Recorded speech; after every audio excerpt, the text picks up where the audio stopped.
lundi 3 mars. Mon nom est Martin Simon, Simon avec un C. Et il me fait plaisir de vous souhaiter la bienvenue à un autre épisode du F1 Podcast. Aujourd'hui, c'est le retour sur la pré-saison 2025, ce qui est officiellement le premier épisode de la saison 3 du F1 Podcast. Et on débute sans plus tarder avec l'actualité dans le monde de la Formule 1. Juste avant de plonger dans l'actualité, il est temps de faire place à notre collaborateur, auteur du livre La Formule 1 au circuit, Gilles Villeneuve. Il est aussi l'auteur des chroniques En route vers 2025, disponibles sur notre page Facebook. Kevin Fontaine, comment ça va? Ben, ça va super bien, Martin. Toi, comment ça va? Ben, ça va bien. Écoute, ça commence à sentir la F1. On se rapproche de plus en plus. Fait que c'est dur de pas être heureux. Puis ça nous aide un peu à combattre le temps glacial, la température polaire là, qu'on a présentement au Québec. Oui, c'est ça. Donc, il fait quand même assez froid et tout, mais quand on sent l'arrivée de la Formule 1, on sent l'énergie qui revient, là. On sent l'odeur de la Formule 1 là, qui est dans l'air et tout. Donc, c'est bon signe. Ça commence à sentir le printemps dans la bonne façon de parler, bien évidemment. Et là, c'est ça. Ça arrive, ça s'en vient. Donc, c'est de bon augure. Exactement. En plus, le signe qu'on a depuis quelques années qu'on se rapproche de la F1, bien sûr, il y a toujours les fameux tests pré-saison. On sait Mhm. c'est de quoi on va parler aujourd'hui. Mais il y a aussi la série Drive to Survive sur Netflix. Je sais que t'es pas un amateur nécessairement de télévision puis de séries, mais je voulais quand même rappeler aux gens là, que la série va être disponible sur Netflix cette semaine. Donc, c'est le 7 mars que ça va apparaître. Là, si mes calculs sont bons, ça devrait être vendredi. Normalement, Netflix est reconnu pour mettre des séries disponible le vendredi. Donc, ça va nous laisser une semaine pour se préparer, écouter les quelques épisodes pour être fin prêt pour le début de la saison. Je sais que il y a des gens qui aiment pas ça, il y a des gens qui trouvent qu'il y a trop de drame rajouté à tout ça, mais quand il y a le temps de vivre la Formule 1 avec une certaine proximité, c'est sûr que ça raconte toujours la saison passée. Donc, ça va être concentré sur la saison qu'on vient de vivre, celle de Mhm. 2024. Mais ça met quand même bien la table là, pour la prochaine saison. Les gens de Netflix font quand même bien ça. Moi, j'apprécie la série. Je prends ça avec un grain de sel, mais c'est quand même c'est quand même une façon de se rapprocher le plus de la Formule 1. Là. Il n'y a pas grand-chose d'autre sur le marché qui se fait là, pour avoir cette proximité-là. Je trouve ça intéressant, puis je trouve que le fait que ça l'intègre des gens au sport, je m'étais déjà prononcé là-dessus. Pour moi, ça peut juste être des bonnes nouvelles. Plus qu'on est à aimer la Formule 1, plus qu'on a la chance d'en profiter et d'avoir l'opportunité d'échanger avec des gens de partout dans le monde. Donc, toujours un bonheur pour moi. Quand le moment de la série Drive to Survive arrive, là, ça nous rappelle à quel point on est rendu près de la Formule 1. Côté bonne nouvelle, bien oui, il y a ça, la saison qui approche. Bien, on a été frappé ici un peu plus près au Québec. Puis c'est quand même une nouvelle qui a frappé des gens à la façon, à l'international aussi, puisque Gilles Villeneuve a tellement marqué l'imaginaire, pas juste pour les Mhm. fans nécessairement pur et dur de Formule 1, mais aussi les fans de sport en général. Gilles Villeneuve, c'est une légende, c'est pas peu dire lorsqu'on utilise ce terme-là.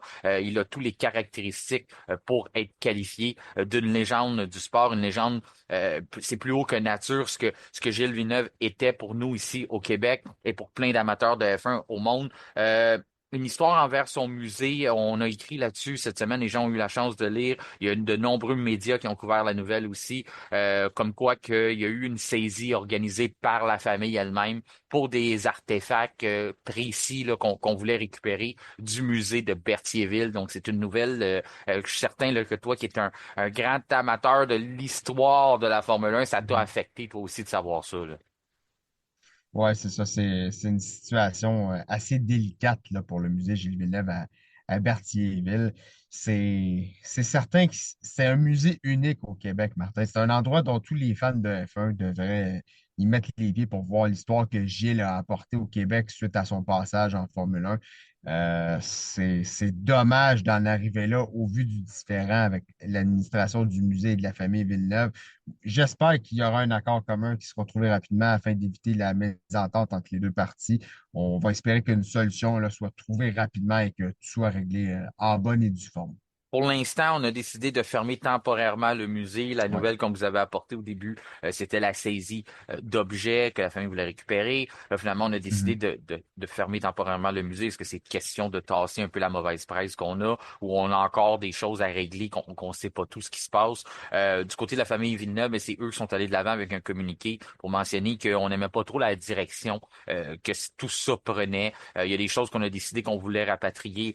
Par nous, on disait que c'était un patrimoine familial, donc certaines choses qu'on voulait revoir. Je pense que je suis pas le seul.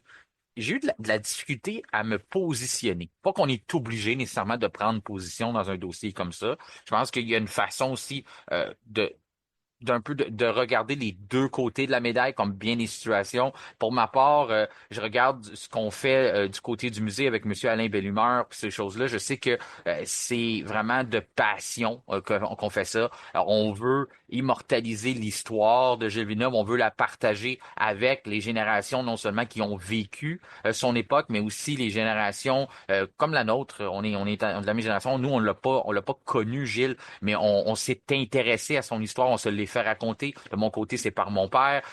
Puis il y a bien des gens qui vont se retrouver à travers cette histoire-là. Donc, on se partage l'histoire de Gilles, mais on a aussi des places comme YouTube. On a accès maintenant les réseaux sociaux, toutes ces choses-là. Donc, on peut revoir des moments. Mais lorsqu'on veut vraiment vivre, consulter voir certaines voitures, voir son histoire, ben on avait ce musée-là. Puis ce musée-là a raison d'être. C'est important on soit capable d'immortaliser des gens du sport de chez nous, qu'on ait un endroit comme ça. Puis si, pour avoir eu des discussions avec Alain Bellumeur, président du musée par le passé, c'est surprenant à quel point que le plus gros du chiffre d'affaires se faisait par le tourisme. Donc, c'est des gens d'ailleurs, lors des semaines du Grand Mhm. Prix, qui font un détour vers Berthierville pour aller contempler ce qu'on a réservé, ce qu'on a mis de côté de son histoire, de son héritage. Donc, tout ce côté-là, je suis pas capable de nécessairement pointer du doigt M. Bellumeur de ce côté-là. Mais de l'autre sens, je suis capable de comprendre la famille aussi. La famille, c'est leur père, c'est à eux de veiller à ce qu'on veut transmettre comme image, à ce qu'on veut. De ce que j'ai entendu, les entrevues, c'est qu'on n'était pas non plus du tout content là, du vol de la statue.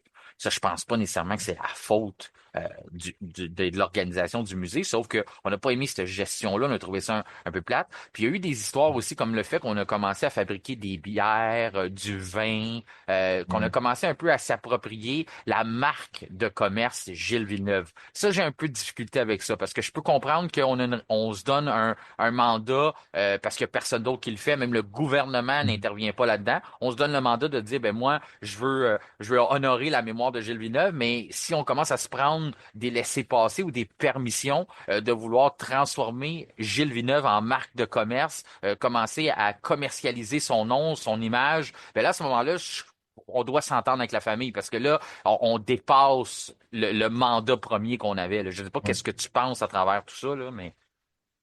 Mais c'est ça. C'est sûr que c'est quand même assez délicat là, comme situation, mais il faut faire en sorte d'avoir un bon communiqué avec la famille, autant du côté du musée Gilles Villeneuve et de la famille Villeneuve. C'est ce qui est un point intéressant, Martin, c'est l'exemple de la famille d'Ayrton Senna Mhm. qui avait aidé la production de la série de Senna sur Netflix. Et la famille a même mis une fondation qui s'appelle, si je ne me trompe pas, Institution Ayrton Senna, pour des projets éducatifs pour les enfants dans le besoin. Mais Ayrton Senna, il est honoré, OK? Mais il est toujours honoré avec une direction avec la famille. Donc, c'est important que la famille soit consultée pour ça à chaque fois qu'il y a quelque chose. Je trouve que ça devrait être la même chose avec Gilles Villeneuve ainsi que la famille Gilles Villeneuve. À ce dossier-là pour éviter qu'il y ait justement des mésententes comme ça, comme qu'on voit.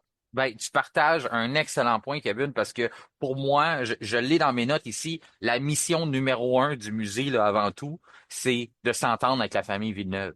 Et Ouais. là, clairement, c'est ce qui a été cassé, c'est ce qui fonctionne plus. Mhm. Donc, à ce moment-là, ben, la vie du musée est en danger. automatiquement Mhm. qu'on s'entend plus avec la famille, comme tu dis. Ça devrait être la règle numéro un du côté d'Ayrton Senna, c'est ce qui est en place. Donc là, on sent que le lien est brisé. Il y a un lien de confiance qui s'est installé de dire oh oui, on confie la responsabilité d'honorer Mhm. la mémoire de notre père à ce musée-là. Alors, on fait confiance que vous allez lui rendre justice, que vous allez lui rendre honneur. Et puis là, on Mhm. a peut-être senti que on se prenait des libertés. Puis là, encore là, moi, je me fie à ce qui a été raconté. On n'a pas nécessairement encore la version du musée, mais c'est sûr que puis je conseillerais justement au musée d'essayer de sortir le plus tôt possible pour essayer de dire un peu notre version. Je comprends qu'il y a peut-être des avocats là-dedans, puis des choses là. Des fois, ça nous restreint un peu ce qu'on a le droit de dire. Mais ça, ce Ouais. côté-là, d'avoir commencé à commercialiser le nom de Gilles Villeneuve, mais on s'est pris des libertés. Je je dis pas que je comprends pas pourquoi on le fait, parce qu'on le fait parce que on perd de l'argent ou on en fait juste assez pour rester en vie, parce on n'a pas d'aide des gouvernements. Puis ça, moi, je trouve que c'est l'autre côté qui blesse dans ce dossier-là, de Mhm. dire, ça va prendre quoi pour qu'on décide d'immortaliser la mémoire de Gilles Villeneuve? Ça prend quoi pour que ici au Québec, en 2025, on décide de conserver l'héritage de des personnes qui ont fait rayonner la province, le pays, le Canada à l'international. Je sais qu'on le fait dans un point de vue culturel, on va le faire pour des peintures, on va le faire pour des artistes qui vont avoir fait des sculptures, des choses comme ça, puis on va dépenser plusieurs milliers, même des millions de dollars pour honorer leur histoire. Mais là, parce qu'on Ouais. arrive au sport, il y a du gaz, puis il y a des choses qui entourent la Formule 1 qu'on n'aime pas trop. Mais là, on regarde ailleurs, puis on fait un peu comme si, oui, oui, on va laisser ça aux autres, puis on veut pas s'en mêler. Puis tu sais, je veux pas tout lancer les roches au gouvernement. Je sais que c'est quelque chose qui est facile à faire. Sauf que il y a personne qui est impliqué dans ce dossier-là, aucun palier de gouvernement. Ça, je trouve que ça me dérange beaucoup parce que je me dis, si Gilles en a pas fait assez, je me demande bien c'est qui va en faire assez pour avoir gagné ce droit-là, là, d'avoir quelqu'un qui va aider à subventionner les établissements comme ça, là. Surtout si ça Non, rapporte du tourisme, là, il y a des organisations Mhm. comme Tourisme Montréal ou Tourisme Québec ou Tourisme Canada, toutes ces choses-là pourraient très bien s'impliquer si on est capable de prouver selon les chiffres, si M. Bellemare est capable de prouver qu'on est un attrait touristique ici, ben, je comprends pas pourquoi on se qualifierait pas pour des subventions. Non, c'est ça, effectivement. C'est sûr que c'est dommage qu'il n'y ait pas d'aide gouvernementale, comme tu as mentionné, Martin et tout, pour une figure aussi emblématique. Et là, je parle pas juste du Québec. Oui, il y a le Québec, évidemment, le Canada, mais Gilles Villeneuve, c'est à l'international. Ben Et oui, c'est c'est ça. une figure qui a fait rayonner l'univers de la Formule 1 pour le peu de temps qu'il a été en Formule 1. C'est ça qui est incroyable. Donc, moi, je trouve il devrait avoir un petit plus d'encouragement à ce niveau-là de la part de nos paliers de gouvernement. Puis en terminant, parce que je sais que c'est un dossier qui nous tient à cœur, puis on pourrait quasiment faire un épisode là-dessus, là. Moi, le premier là, qui va s'emballer sur ce sujet-là. Mais je veux Mm. aussi ramener le point que ça dépasse Gilles, parce que c'est aussi un Mhm. musée du sport Ouais. automobile québécois, parce qu'on a ajouté à ça, on a annexé là, l'histoire de Jacques, on a Patrick Mhm. Carpentier, les artefacts d'Alex Tagliani, les frères Dumoulin. Donc, on a d'autres items aussi. C'est pas seulement, oui, on laisse le nom de Gilles, puis c'est ça qui est le plus vendeur aussi, de dire que c'est le musée Gilles Villeneuve, mais c'est aussi un rassemblement de sport automobile québécois, sport automobile canadien. Donc ça, ça se qualifie encore plus de dire que, admettons qu'on a le droit à une ou deux subventions, mais le fait qu'on honore aussi un sport au complet, mais on devrait avoir le droit d'être soutenu aussi. Ça prend un endroit pour honorer ça, là. Ça prend Mhm. En tout cas, fait que c'est ça. Je pense qu'on est d'accord là-dessus. Puis pour les gens, là, les auditeurs, vous avez été nombreux à communiquer là-dessus. Vous me donnez ce que vous en pensez. Puis c'est toujours le fun de vous lire. Et je le vois que c'est très sentimental, les commentaires qu'on a.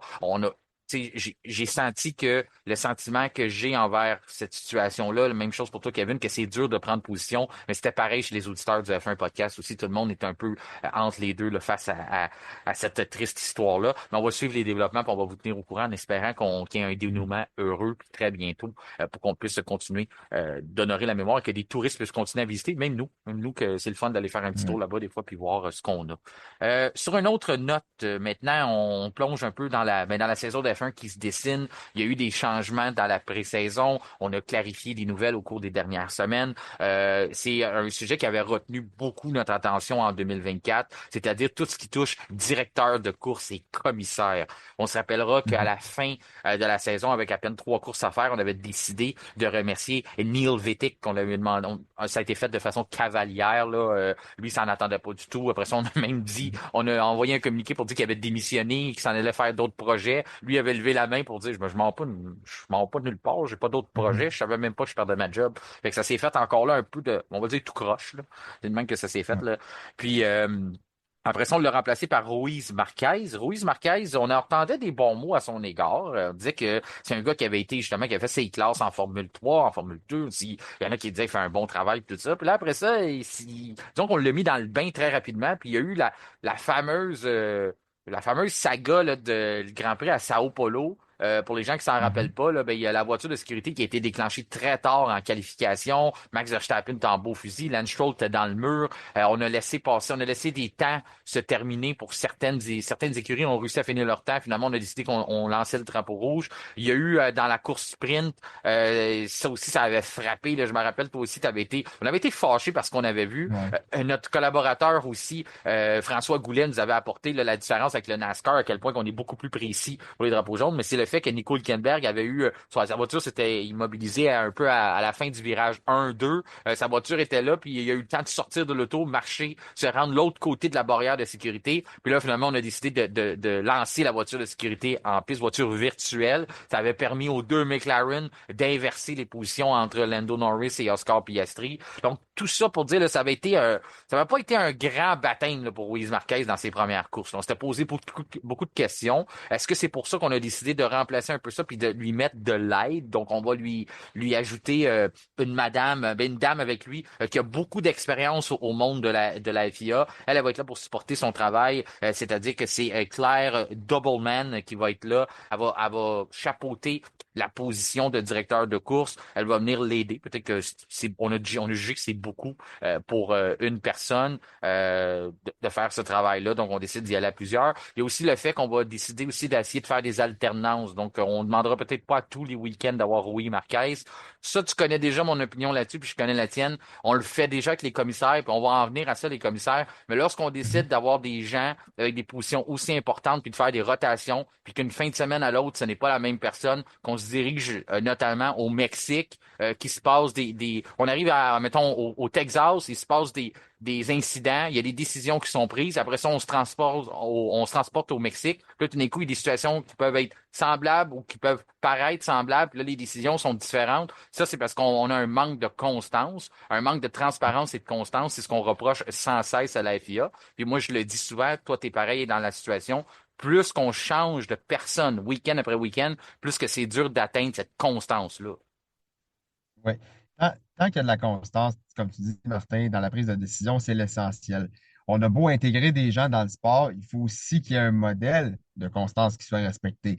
Chaque situation est différente, mais en ayant des similitudes. Sauf que si on applique une pénalité à un pilote qui est en tort dans une situation X et qu'à la course suivante, on applique le règlement différemment à un autre pilote pour un incident pratiquement similaire, comment est-ce qu'on va expliquer aux fans où est cette fameuse constance qu'on cherche à avoir au sein de la direction de course? Bien On veut sûr. que les gens soient en mesure de comprendre le pourquoi du comment d'une pénalité. Mais si on ne prend pas le temps de former les individus, en conséquence, qui décident de ces actions-là, on se retrouve avec des situations qui sont assez compliquées à comprendre pour tout le monde. Puis, on veut être impartial, on veut des décisions claires et précises, sans ambiguïté par la direction de course. Moi, je le dis depuis un long moment, des commissaires permanents, s'il vous plaît. S'il vous plaît. Oui, exactement. Puis, tu fais bien d'emmener le point.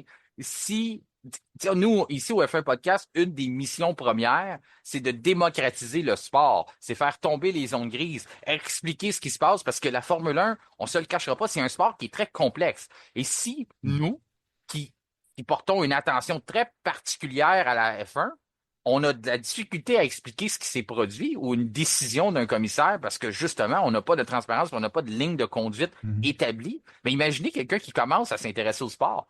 Quelqu'un que je mentionnais, la série Drive to Survive, là, qui sert d'initier des gens, de piquer la curiosité. La personne qui écoute le premier Grand Prix de la saison, puis qui fait comme, ah, OK, ça, c'est une pénalité. Puis là, tu y expliques, oui, ça, c'est une pénalité. Puis le Grand Prix 2 qu'elle écoute dans sa vie, là, elle fait, ah, OK, mais ça, c'est une pénalité. Je le sais, je l'ai appris. Je l'ai mis dans mon cahier de notes. Je viens de le voir dans le Grand Prix la semaine d'avant. Puis là, on dit, ah non, ici, ça n'est plus une parce que c'est plus le même commissaire qui prend les décisions. Ça fait, le terme, c'est broche à foin. Mhm. Fait que Effectivement. Mais la bonne nouvelle, OK? On va prendre le positif. Moi, je trouve que où ce qu'on s'en va avec les directeurs, on va laisser la chance aux coureurs, mais je pense pas que c'est ce qu'on veut, là. Je pense pas qu'on va régler le problème en ayant une rotation de directeur, comme on n'a jamais réglé le problème avec une rotation de commissaire. La bonne nouvelle, on souhaite jamais à personne de perdre son emploi. Mais si on a le droit de le faire une fois, je l'ai fait pour Johnny Herbert toute la saison dernière, puis Johnny Mhm. Herbert n'est plus commissaire de piste. Je veux dire que je dis, on souhaite jamais de malheur à une personne, là, puis j'en souhaite pas dans sa vie personnelle, Mhm. mais le fait qu'il ne sera plus commissaire dans le monde de la Formule 1, pour moi, ça, c'est une excellente nouvelle.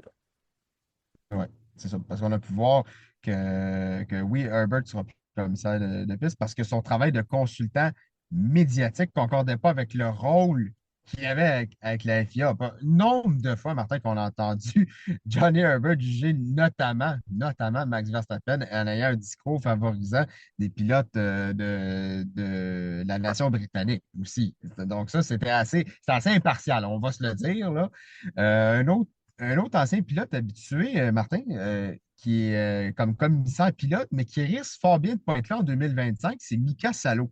Mika Salo, lui, qui travaille aussi comme consultant pour une chaîne de télé finlandaise, ben lui, il ne veut pas que ses commentaires soient mal vus par les téléspectateurs et éviter, on va dire, des conflits d'intérêts quand on a un rôle différent dans le même sport. Donc, Mika Salo aussi, qui est un ancien pilote, euh, donc, il a fait beaucoup moins de vagues que Johnny Herbert, mais ne veut pas se retrouver dans le même bateau. On va le dire comme ça. Donc, on règle le problème. On veut des commissaires permanents. Moi, c'est vraiment ça que je veux comme ça. On a une prise de décision qui est claire, une prise de décision qui est établie, puis qui est la même, pratiquement la même lors de chaque événement. Et là, on le sait, c'est l'arbitre, c'est comme ça, c'est décidé. Il y a plus d'astinage, comme on dit.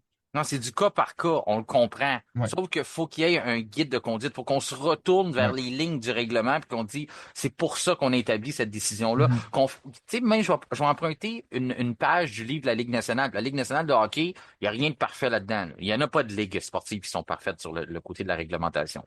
On est d'accord là-dessus. Sauf que mhm, lorsqu'on a commencé à resserrer les règlements sur les suspensions, sur les coups à la tête et toutes ces choses-là, puis on fournissait constamment des vidéos, que ce soit aux médias, qui étaient retransmises aux partisans, où ce qu'on expliquait pourquoi le geste a été pénalisé, pourquoi ce geste-là versus un autre était une pénalité. Mais pourquoi on commence pas à faire ça? Pourquoi la FIA fait pas des petites capsules sur sa page Facebook? On serait capable d'aller chercher des nouveaux abonnés, on serait capable de monter la popularité de la FIA aussi, en ayant quelqu'un mhm, qui explique, voici pourquoi il y a eu une pénalité et qu'il n'y en a pas eu à telle semaine. Voici sur quoi qu'on se base. C'est quoi le guide de conduite? C'est quoi la ligne directive? Pourquoi on fait pas ça? On est à l'ère des médias sociaux. On est en 2025. On mhm. est à l'ère de communiquer avec les gens de façon, on a tous les moyens de communiquer instantanément avec toutes ces plateformes-là. Pourquoi on le fait pas? Moi, pour moi, ça ferait de l'éducation envers le sport. Puis nous, ben, ça serait une référence parfaite pour être capable d'exprimer c'est quoi qui s'est passé, être capable de dire le pourquoi, du comment les décisions ont été prises.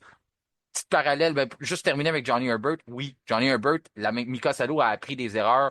Johnny Herbert avait été remercié de ses fonctions à Sky Sports parce que justement, il prenait trop position Ouais. versus des pilotes comme Fernando Alonso espagnol ou Verstappen. Dans le fond, tout ce qui venait pas de l'Angleterre, il y avait toujours un parti pris là, pour les pilotes qui venaient de l'Angleterre versus les autres. Puis on le voyait un peu dans les commissaires. L'autre chose, c'est que si tu prends les décisions dans ton bureau la fin de semaine, c'est beau. Mais si lorsque tu es dans ton temps libre, tu participes à des podcasts, puis tu dénigres des pilotes, puis tu les attaques, ben ça se peut qu'on fasse un lien que c'est peut-être personnel lorsque tu retournes officier une course le week-end d'après. Mhm. C'est humain de faire ça, de faire des liens. Puis même s'il le dit souvent, oh non, je suis capable de faire la part des choses, puis tout ça, peut-être, mais il y a toujours un petit doute là-dessus. On va toujours se poser la Mhm. question de dire, je suis pas certain que tout le monde a vraiment une chance équitable lorsque Johnny Herbert est là. Puis oui, on a plusieurs commissaires, des décisions qui sont prises en groupe, sauf qu'à ce moment-là, puis son cahier de route nous a montré bien des situations où ce qui était quand même on pouvait se poser des questions, là. C'était pas toujours très beau ce qu'on voyait. Notamment Fernando Alonso qui avait été pénalisé au Grand Prix de Miami l'année dernière, là, puis lorsqu'on lui avait Mhm. demandé pourquoi tu as été pénalisé, il a dit c'est parce que j'étais espagnol. Ça en était vraiment plus à ça. Donc, c'est pas juste de Ouais. nous, là, ça vient des pilotes eux-mêmes le Mhm. ressentaient. Là. point de vue de bonne nouvelle, on critique un peu la FIA en début de saison. Je pense que ça fait partie du jeu, là. Il y en a du positif, il y en a du négatif, mais une bonne décision qu'on doit saluer. On vous le mentionnait, là, on présentait ça sur la page du F1 Podcast. Le meilleur endroit pour avoir vos informations lorsqu'il y a pas, lorsqu'on n'est pas en train d'enregistrer des balados, bien sûr.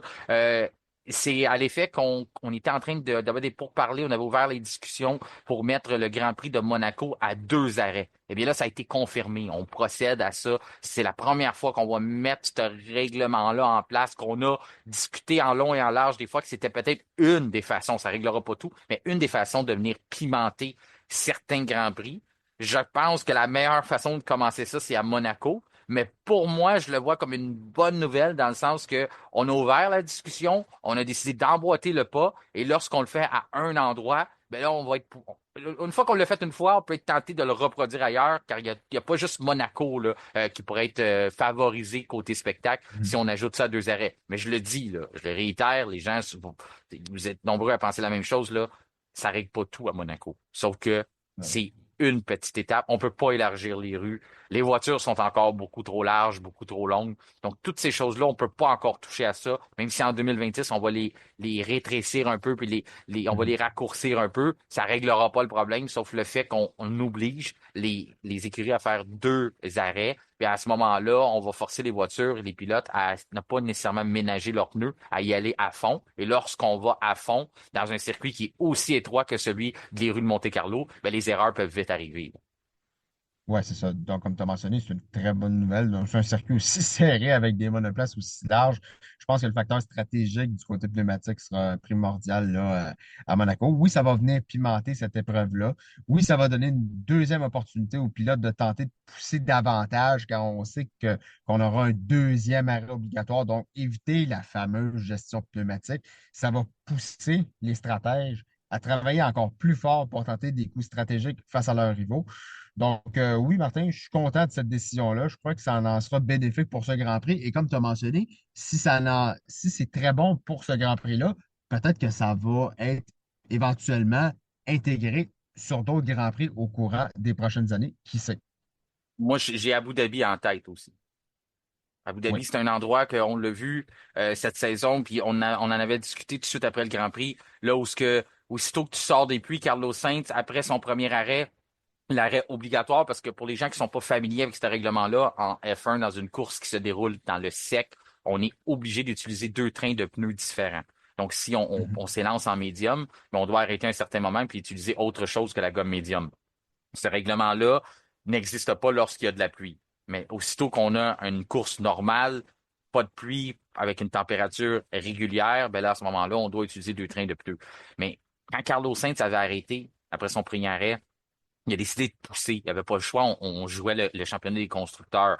Mais aussitôt qu'il en a trop mis dans les 10 premiers tours à sa sortie des puits, c'était fini. C'était terminé. Il avait plus de chance d'aller rejoindre Lando Norris. Puis si ça n'avait pas été son coéquipier, Charles Leclerc à l'arrière de lui, qui s'était retrouvé pratiquement dernier à cause d'une pénalité en séance en pénalité moteur puis tout ça. Puis à ce moment-là, il serait probablement fait rejoindre, puis il aurait peut-être même pas terminé sur le podium, là. Fait que c'était exactement c'était l'exemple de le problème lorsque tout le monde est obligé de tomber en gestion de pneus, parce que si tu le fais pas, ben, tu payes la note. Tu payes la note cash à ce moment-là, aussitôt que tu prends pas la décision de faire de la gestion de pneus. Puis la gestion de pneus, c'est de l'anti-spectacle pour nous à la maison. Effectivement, c'est de l'anti-spectacle. C'est dommage pour les téléspectateurs. Et c'est sûr qu'il y a des circuits où ça va plus affecter que d'autres. Puis je suis pas mal sûr que avec la direction de course et la FOM et tout le monde, l'environnement de la Formule 1, on sait c'est quel circuit, on sait c'est quelle piste qui est plus problématique par rapport à la gestion pneumatique et tout. Donc, moi, je pense qu'on va se pencher là-dessus. On va regarder les données et on va se dire, OK, là, comme tu as mentionné, Martin, Abu Dhabi, OK, là, peut-être on va mettre 2 arrêts. Tel autre circuit, OK, ouais, peut-être que là, ça serait une bonne idée. On va regarder les statistiques, on va regarder qu'est-ce qui se passe, l'historique sur la piste et tout. Et là, on va probablement prendre une décision en se disant, OK, on va l'essayer. Si ça fonctionne, tant mieux, parfait. Ça fonctionne pas, puis on voit que ça donne pas grand-chose. on va l'enlever ou on va rester comme ça. Peut-être que l'année suivante, on va avoir des progrès. On va peut-être avoir une course un petit peu plus spectaculaire, beaucoup plus intéressante. Mais en attendant, moi, je suis content du pas qui a été entamé. Ouais, je le vois comme un banc d'essai. Moi, c'est comme ça que Ouais. je le vois. On va être capable d'aller chercher des données, récolter des résultats, voir comment ça fonctionne. Puis après ça va être plus facile de vendre le projet pour d'autres circuits, de vendre ça non seulement au comité organisateur, mais aussi aux 10 écuries, parce que c'est comme ça que ça fonctionne. Faut qu'on Mhm. passe, si on travaille en démocratie dans ce Mhm. championnat-là. Donc, il faut avoir l'approbation des autres équipes là, pour emboîter le pas. Mais Monaco, c'était l'endroit pour commencer ça. En terminant, je voulais attirer ton attention, puis en même temps celle des gens. Toi, je sais que tu es, au courant, mais que le début de saison cette année est un peu différent. On s'était habitué d'amorcer la saison à Bahreïn.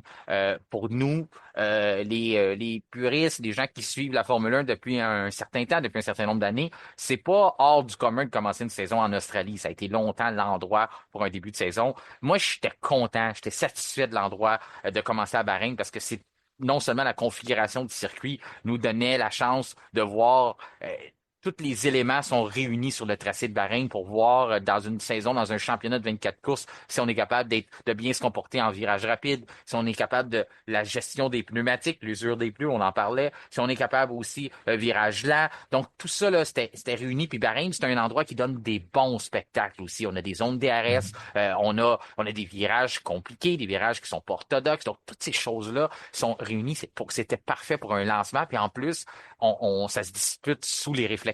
Ça, c'est une des meilleures façons pour montrer les livrées, pour vraiment tout donner envie aux gens d'écouter la F1. Malheureusement, à cause de des contraintes, le Ramadan, encore une fois, on a décidé d'éviter ça. On veut se tenir un peu plus loin des pays qui pratiquent le Ramadan en début de saison. Donc, ça en va du côté de l'Australie. Puis c'est aussi le fait qu'on veut réduire l'empreinte carbone. Là, on va être un peu dans le même secteur. Donc, on va se diriger du côté de l'Asie là, après ça. Toi, est-ce que c'est quelque chose qui te dérange? Moi, c'est côté fuseau horaire aussi. C'est pas idéal de commencer 3 courses avec des courses en pleine nuit qui sont pas à Mhm. l'heure normale pour bien des gens dans plusieurs hémisphères. Toi, est-ce que c'est quelque chose qui te dérange ou tu es habitué avec le Grand Prix d'Australie, là? Ben, écoute, ça me rappelle des souvenirs de débuter l'année en Australie. On a plus commencé une saison à Melbourne depuis 2019. 2020, on a eu l'annulation due à la pandémie, puis on a débuté en 2021 jusqu'en 2024 du côté de Bahreïn, comme tu l'as mentionné.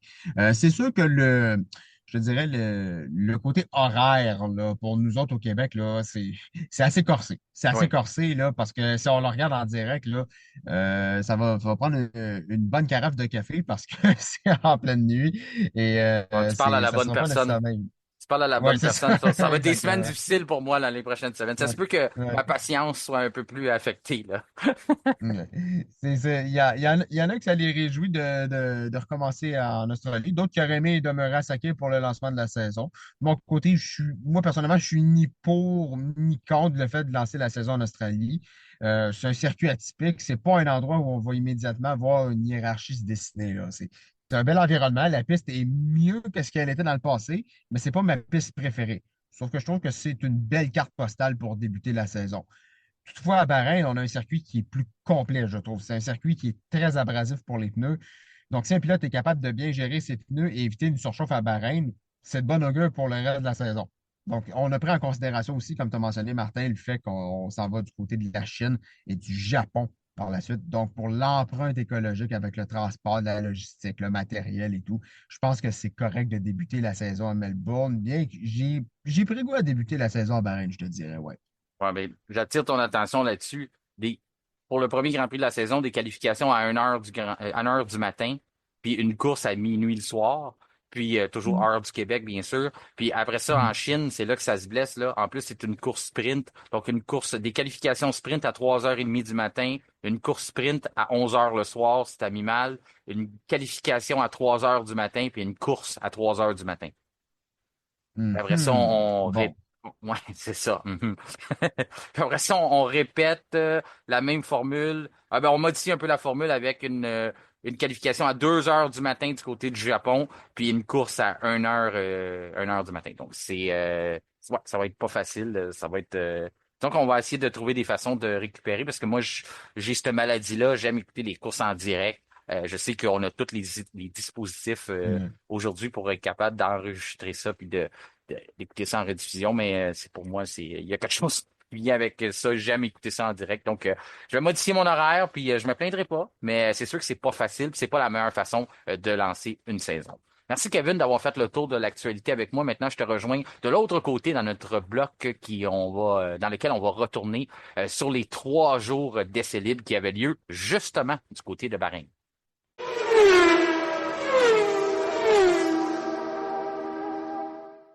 C'est le moment de l'année où il est temps d'en prendre, mais surtout d'en laisser avec ces 3 journées de test pré-saison qui est divisée en période de 4 heures l'avant-midi, 4 heures l'après-midi, donc 8 heures par jour, où les écuries et les pilotes, chacun leur tour, parce qu'on n'envoie jamais 2 voitures de la même écurie en piste au même moment. Donc, on se sépare l'horaire, puis on vient compléter une série de programmes de tests pour voir si tout ce qu'on avait sur nos ordinateurs, sur la soufflerie, dans tous nos calculs mathématiques, nos calculs d'aérodynamique, si cette relation entre l'usine et le circuit est vraie. Et après ça, ben, ça nous donne encore un petit 2 semaines pour essayer le plus possible d'apporter des correctifs. Donc, c'est ce fameux moment-là de l'année où on joue aussi à la cachette. Cette année, on n'a pas fait d'exception. Ça a aussi donné une période de rodage aux gens qui organisent des Grands Prix de F1. On a vu une panne d'électricité, mais ce qui a retenu encore plus mon attention, je sais pas si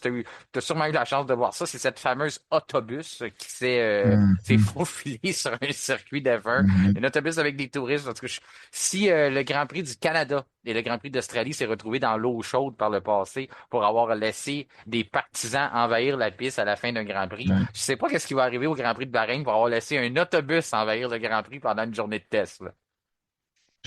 J'ai hâte de voir ça. C'est vraiment une situation assez inusitée, là. Martin, tu l'as mentionné, en plus avec la panne de courant partiel. Puis il y a une vitre aussi, une vitre de Ben la oui. guérite des officiels qui s'est cassée et il y avait du verre sur la piste. Donc, quand même, des situations assez inusitées.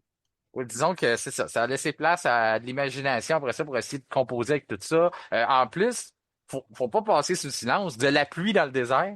Oui, ben oui, ben oui. C'est rare, c'est extrêmement rare. Écoute, mais ça, faut que ça arrive. À un moment donné, on Ouais. dirait il faut que ça arrive. Puis heureusement, on va se dire que toutes ces situations-là sont arrivées dans les essais hivernaux et non pas lors d'un week-end de Grand Prix.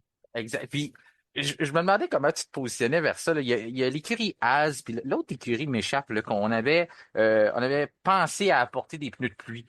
Là, les gens saluaient la décision. Moi, je me dis, bah, ça, c'est une erreur qui tourne en bonne décision, là. Je peux pas Mhm. croire que l'écurie, le gars qui est en charge de commander les pneus aux côtés de Pirelli, qui a pris une commande, qui a dit, ah, moi, emmène-moi des intermédiaires dans le désert. D'après moi, même le gars qui prend les commandes chez Pirelli la trouvait drôle pendant un certain moment avec ses collègues de dire, hey, Az me commande des pneus intermédiaires pour le Bahreïn, tu sais. Je sais pas pourquoi. Puis là, tout le monde saluait, dit, oh wow, ils ont été plus brillants que les autres d'apporter, d'avoir des pneus comme ça, mais ils ont été capables de rouler, là, pendant ce temps-là. Est-ce que tu penses, toi, le vois-tu comme étant, du génie ou plutôt quelqu'un qui fait juste répéter la même commande, peu importe où il s'en va, sans trop regarder, justement, la destination ou l'endroit, là?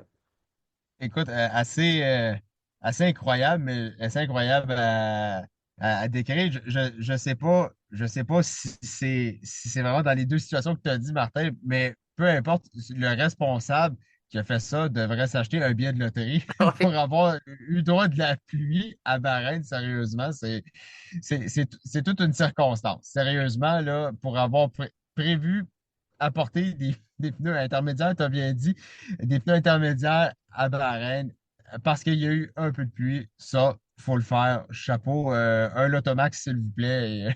Et c'est presque sûr que vous allez gagner une coupe de millions avec ça. Oui, puis on prend l'extra avec ça aussi. Le rendu là, Ouais, avec l'extra. on prend l'extra avec ça.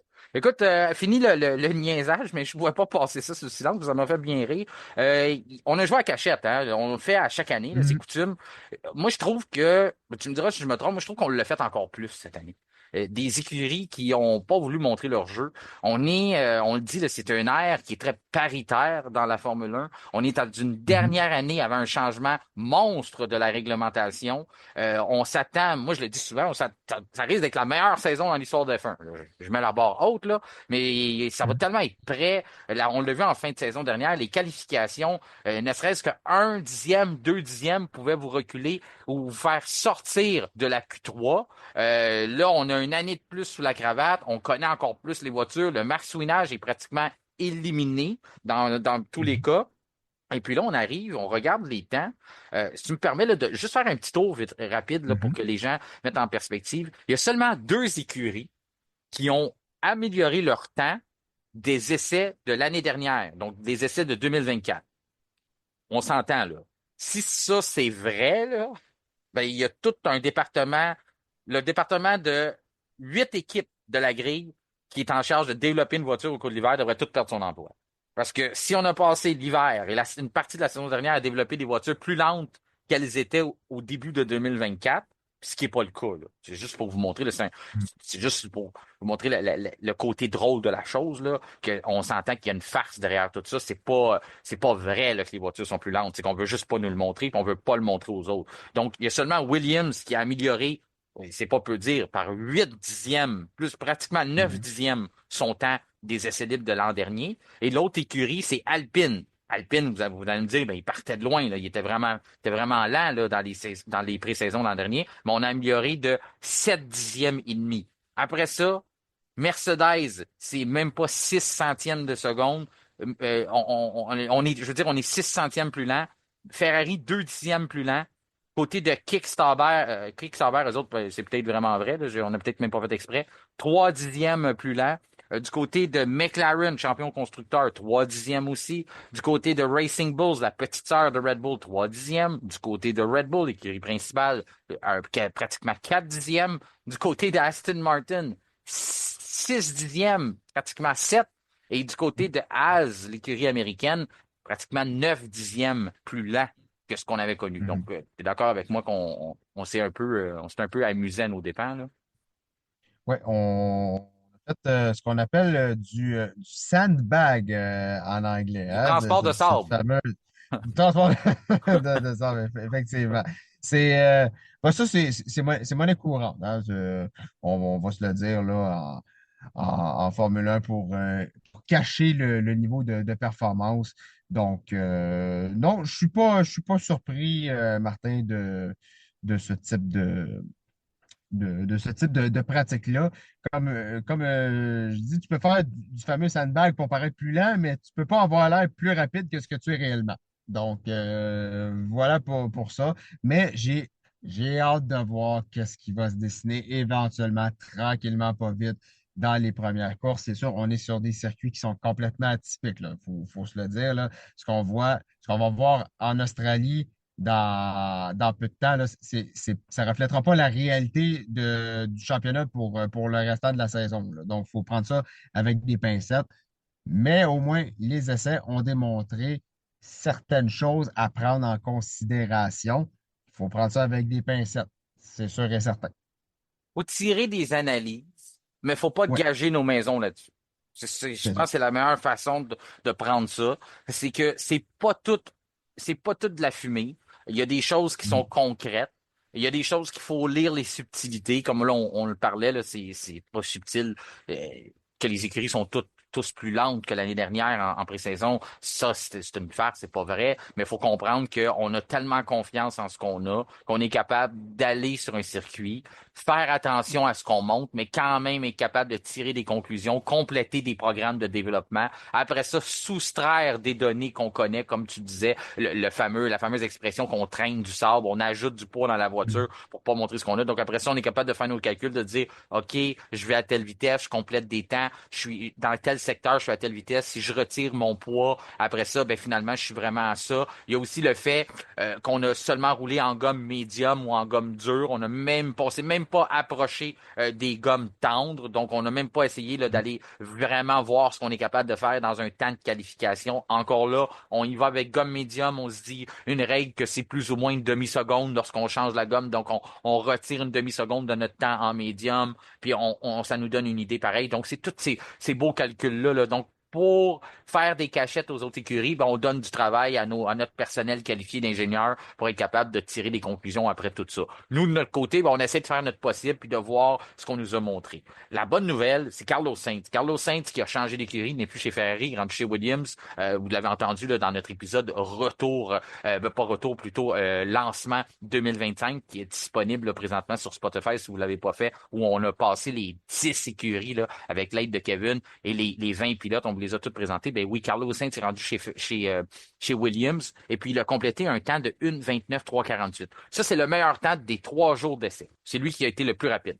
Donc, ça nous le montre. On l'a vu avec la statistique. Williams a devancé, a amélioré son temps par rapport à l'an dernier. Est-ce que Williams a des possibilités d'être champion constructeur? Est-ce que Carlos Sainz va gagner un premier titre des pilotes avec ce transfert-là d'écurie chez Williams?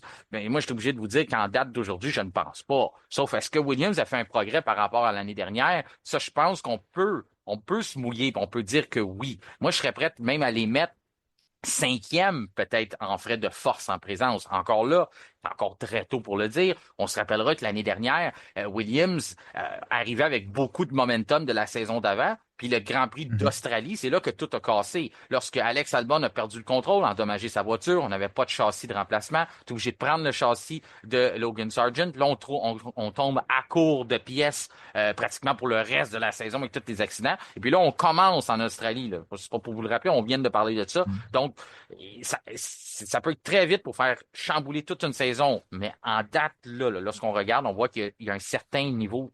On peut être positif à l'endroit de Williams et voir une amélioration. Mais il faut prendre en considération aussi qu'on nous dit, de leur côté, qu'on a roulé avec un niveau d'essence peut-être un peu plus bas, mais surtout avec une performance moteur élevée. Donc, on a mis notre moteur au maximum, ce que bien des écuries n'ont pas fait. Là.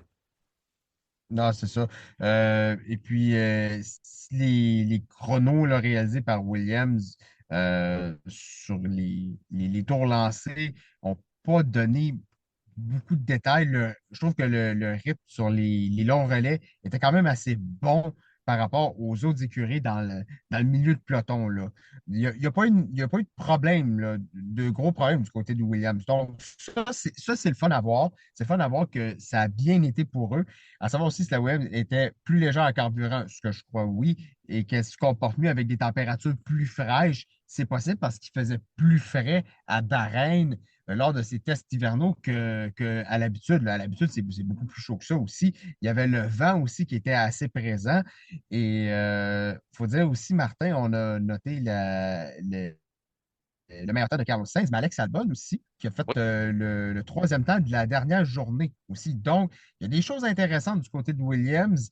Donc, assez intéressant. Moi, j'ai hâte de voir ça du côté de Williams. On ne fera pas de prédiction aujourd'hui, mais je trouve que c'est de bon augure. Tu fais bien de le mentionner, Albon. Albon, dans tous les essais, dans tous les temps, parce que c'est vraiment la référence qu'on va prendre là, pour ce bloc-là. Oui, il a été troisième dernière journée, mais ça le place quand même au 6e rang de Ouais. tous les temps enregistrés. Donc, c'est quand même positif. C'est pour ça qu'on peut pas prendre Williams, qui était la 9e écurie l'année dernière, et dire qu'ils sont encore 9e. On n'a pas le choix de constater un progrès. La seule donnée qu'on n'a pas encore, c'est à quel point les autres se sont améliorés. Mais Williams, on peut mettre le crochet. Il y a une Mm. amélioration dans cette écurie-là. C'est pour ça que, d'après ce qu'on voit à première vue, on pourrait les classer 5e. Mais comme dans tous ces championnats-là, on dit c'est paritaire encore plus la saison 2025 le sera. Donc 5e, si tu ne développes pas de la bonne façon, si tes pilotes ne rentrent pas la marchandise, tu peux aussi bien être 7e après 3 Grands Prix. Là. Ça peut être très facile, ça là. Donc, Ouais. pour l'instant, comme on dit, on semble avoir vu une belle amélioration puis avoir du positif du côté de l'écurie. il mérite de revenir, là. Une écurie qui est là Mhm. depuis très longtemps là, en Formule 1. Donc, si on veut les voir réussir, Williams, c'est comme McLaren, on était content de les voir réussir dans les dernières saisons. Du côté d'écuries qui sont là depuis très longtemps, ben, Ferrari, c'est pas mal ça, hein. Ferrari, c'est synonyme de Formule 1. Lewis Hamilton est synonyme de Formule 1 depuis quelques saisons, depuis plusieurs saisons déjà. 7 fois champion du monde, changement d'écurie, a retenu l'attention constamment dans les médias avec raison. Lorsqu'un pilote comme ça change d'écurie, s'en va pour l'écurie la plus emblématique, un des manufacturiers automobiles qui retient le plus l'attention dans le monde. Donc c'est sûr que Lewis Hamilton, il a été le deuxième plus rapide de tous les essais hivernaux. Lorsqu'on regarde ce qui se passe du côté de Ferrari, bien c'est dur de tirer des conclusions aussi du fait on attendait beaucoup plus. Peut-être qu'on avait mis les attentes un peu trop hautes. Peut-être que c'est simplement qu'on le sait du côté de la Scuderia, ce qu'on a entre les mains, puis on veut pas le montrer. Mais on est étrangement on s'en était très semblable à la Mercedes. On n'a pas montré nécessairement qu'on a une longueur d'avance sur tout le monde. La voiture a semblé instable à certains moments. À d'autres moments, elle semblait être sur des rails. Donc encore là, difficile de savoir si la vraie nature de ce qu'on a vu. Puis le train arrière aussi semblait glisser, ce qui occasionnait une usure prématurée des pneumatiques. Un problème qu'on avait déjà vu dans le passé du côté de Ferrari. Donc pour ma part, là, c'est une écurie que je la place deuxième en force en présence parce que ils étaient deuxième l'année dernière, mais c'est très dur de se faire une idée sur ce qu'on a vraiment vu. Ouais, avec le quatuor de tête, c'est vraiment très difficile de placer une écurie au bon endroit et tout. Seule chose, j'ai sûr, Martin, je crois qu'on va se mettre d'accord là-dessus. McLaren semble devant.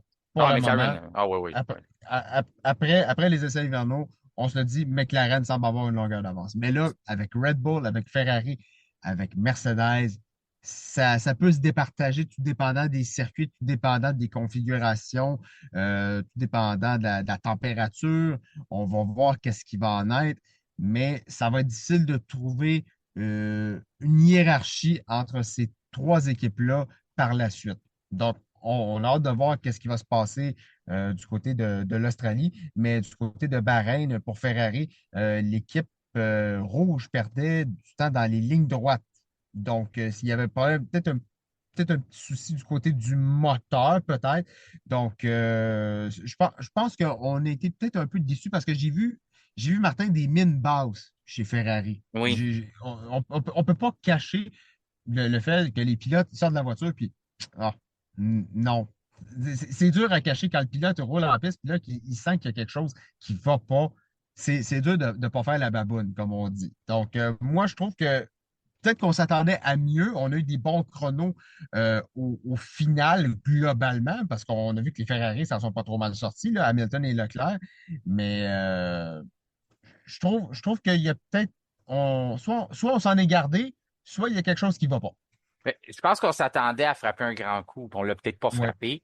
Puis c'était les mots, c'était ce qui circulait dans les paddocks. Helmut Marko s'est dépêché la première journée, Dr. Helmut Marko de Red Bull, de dire que pour lui, Ferrari était une sorte de déception, soit qu'on en cache encore, mais il dit on s'attendait à les voir beaucoup Mm. plus fort, soit qu'on n'a pas tout vu.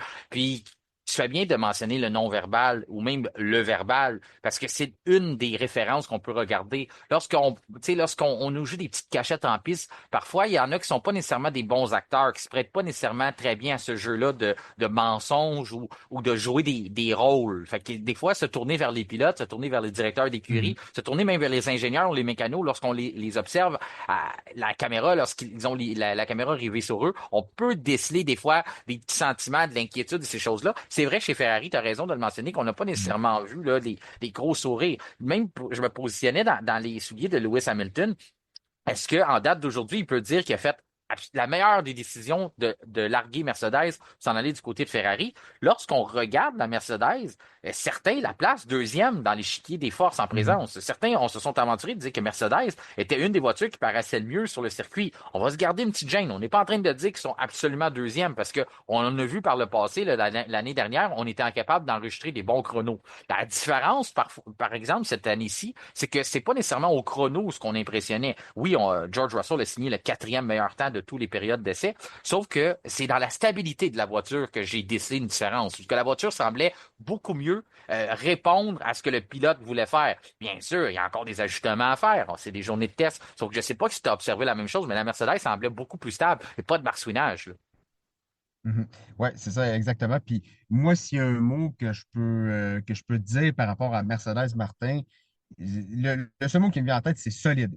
Pas de, Ça a ouais. été solide chez Mercedes parce que c'est l'écurie qui a eu qui a été les plus prolifiques avec le plus de tours, Mhm. avec 458 tours. Donc ça, c'est bon. On n'a pas subi de problème. Le bloc propulseur tient bon. Il y a pas de souci mécanique, rien. Donc ça, c'est très bon pour la fiabilité. Et c'est sûr que par rapport au long run, pardon de l'anglicisme, avec les longs relais et tout, la Mercedes avait un peu plus de difficulté à suivre le rythme que Lando Norris avait établi. Ça, j'avais vu le voir dans certaines statistiques, le rythme de Norris en situation de course semblait assez incroyable par rapport mettons, à Antonelli ou à Russell. On s'entend, ça reste des essais hivernaux, bien sûr, mais de voir Mercedes réussir ses essais hivernaux, ce qui n'était pas arrivé depuis quand même un bon moment, ça commence du bon pied. Juste après ces essais hivernaux-là, ça commence du bon pied pour eux. Ouais. Puis je vais me faire l'avocat du diable de juste rappeler, par exemple, la donnée qu'il faut pas oublier, c'est que Mercedes se comportait bien lorsqu'il fait plus froid. Et il Oui, faisait aussi. froid à Bahreïn. Donc ça, Oui. on le garde dans notre perspective, mais j'en viens quand même à dire que côté stabilité, tu as vu la même chose, la voiture, Mhm. c'était beau. Puis même dans le positif, il faut ajouter Antonelli aussi. Le jeune de 18 ans s'est Mhm. très bien Ouais. comporté lors de ses essais, là. Oui, effectivement. Puis j'ai l'impression, Martin, que on regarde pas un pilote recru. Non, hein? C'est ça qui me fascine, c'est qu'il a semblé être dans le rythme tout de suite. Façon de parler, on s'entend là, mais pour un jeune de son âge, arriver là, c'est avec des essais, ses premiers essais hivernaux là, avant le début d'une saison, je me regarde, je regarde Antonelli et je me dis, ce gars-là pourrait être extrêmement étonnant cette saison. Si on voit ce qu'on voit à un si jeune âge, ça pourrait être très intéressant. Ouais, parce qu'il ne peut qu'être meilleur. En gros, Mhm. l'expérience, il y en a pas. Il y en a pas d'expérience. Donc, si il commence ben, il va apprendre. C'est ça, de voir un gars commencer à ce niveau-là si haut, on peut juste imaginer le plafond, il va et tout, après une quinzaine de Grands Prix. C'est sûr qu'il y a toujours l'aspect fatigue, l'inconnu, toutes ces choses-là. Sauf que de le voir dans une zone de confort si rapidement dans une voiture, il semblait à l'aise, il semblait à sa place, là. C'est ça c'est Mhm. la première la façon que je pourrais décrire ce que j'ai vu d'Antonelli, c'est que il était à sa place. Puis ça ment pas à la F1. On en a vu des pilotes là, ça a pris plusieurs saisons, puis finalement, ils n'ont jamais été à leur place. Mais là, dans ces périodes d'essai-là, il a très bien fait, Kimi Antonelli. Ensuite, après George Russell au quatrième rang, eh bien, c'est Verstappen qui a eu le cinquième meilleur temps. On est à 2 dixièmes là, du meilleur temps enregistré de la Williams.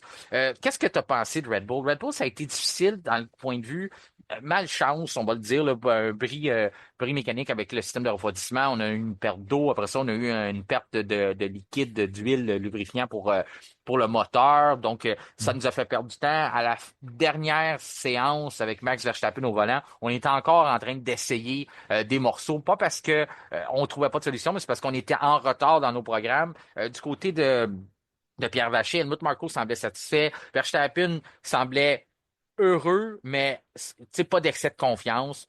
Pas qu'il nous en a habitués par le passé, mais il a dit on a du travail à faire, mais on est correct. Pierre Vacher a dit on a changé la direction de la voiture, on a corrigé ce qu'on avait, mais on pensait, disons, être mieux enligné dans ce qu'on. On pensait avoir des meilleurs résultats de nos changements, sauf qu'on a corrigé des erreurs, donc on peut construire à partir de là. Est-ce que tu en tires quand même. Es-tu d'accord avec ce qu'on dit, on nous dit du côté de Red Bull, les gens de Red Bull, comme quoi que on peut quand même prendre ça comme des bonnes journées de test? C'est difficile à dire parce que Red Bull est l'écurie qui a fait le moins de tours aussi. Donc là, le programme, ça a été beaucoup plus compliqué pour eux et tout. Faut se dire que la RB21 doit être mieux cernée. La RB21 doit être plus prévisible. Je veux dire que la RB20, à cause des problèmes d'équilibre, les problèmes d'équilibre qu'il y avait sur la RB20, c'est une voiture qui était très pointu, la RB20, qui était difficile à faire fonctionner, qui avait une plage d'exploitation très étroite, Martin. Donc, j'espère que là, on va réussir à bien faire fonctionner cette RB21-là parce qu'on n'a pas eu beaucoup de temps. On a perdu beaucoup de temps chez Red Bull. Donc, à voir qu'est-ce qu'il y en est. Par contre, on le sait avec Verstappen, on va avoir leur juste. Il va amener la Red Bull au niveau souhaité par la direction, par les ingénieurs, par tout le monde. Verstappen, on sait qu'est-ce qu'il est capable de faire. Dans le cas de Lawson, c'est sûr, c'est sa première saison au sein de l'écurie. C'est normal qu'il soit derrière Verstappen. C'est normal qu'il y ait du retard et tout.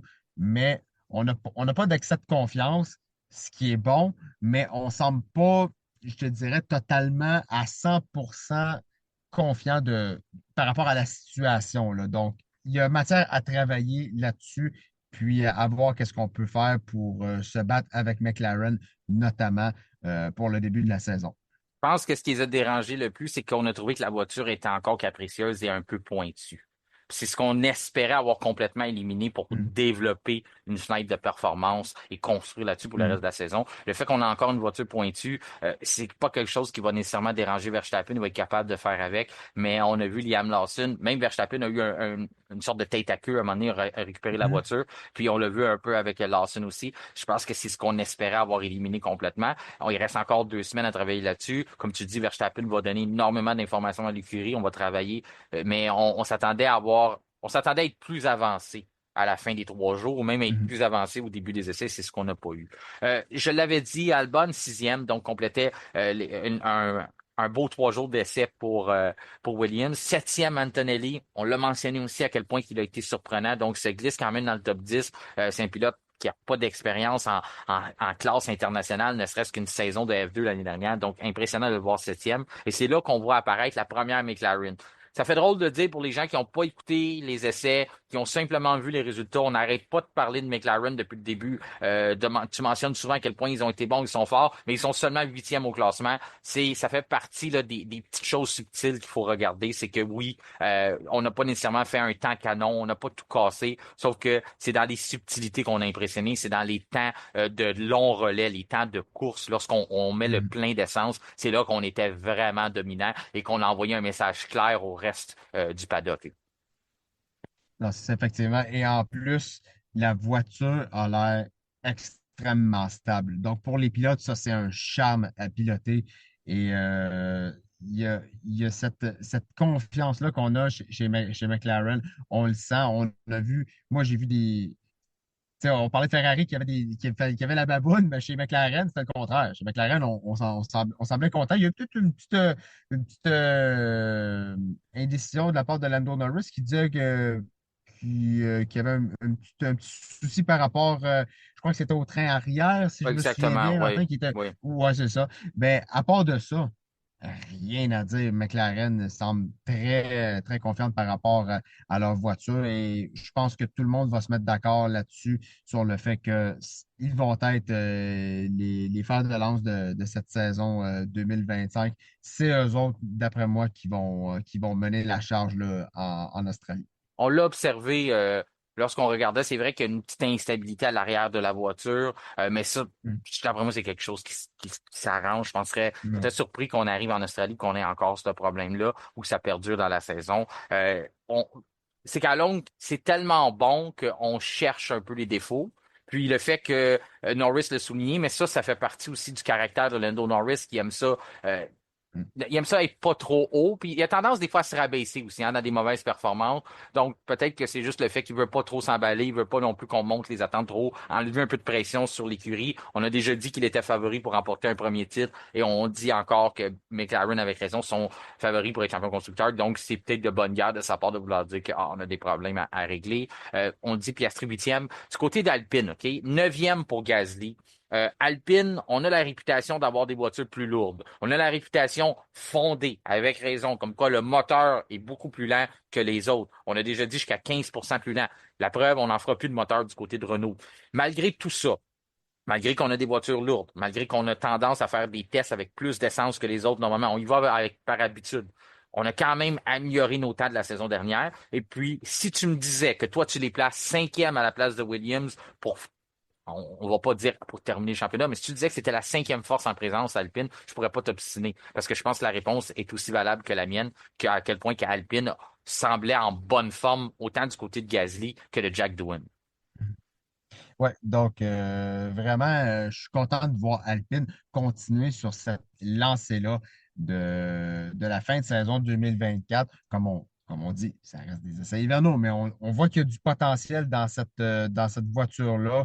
Le rythme semble intéressant, ça semble prometteur.